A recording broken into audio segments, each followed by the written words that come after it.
Hi everybody, this is Philip Derkacy, Philip Chevrolet over here in Lansing. I'm going to show you the teen driver mode on this 23 Traverse. First of all, obviously you would start it up. You would go into settings and you'd hit vehicle, teen driver. And what this does is actually you can have one set of key and you'd put in a code. And you have to put it in twice and would link to this key. So when your teen gets in the vehicle and drives, you can actually do a report card, manage the settings, so you could actually see his driving, his distance, his miles per hour.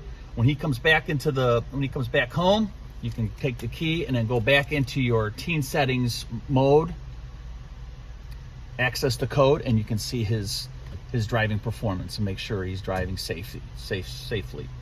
So my name is Phil over at Philip Chevy in Lansing. Hopefully this helped you. Look forward to earning your business. Thank you.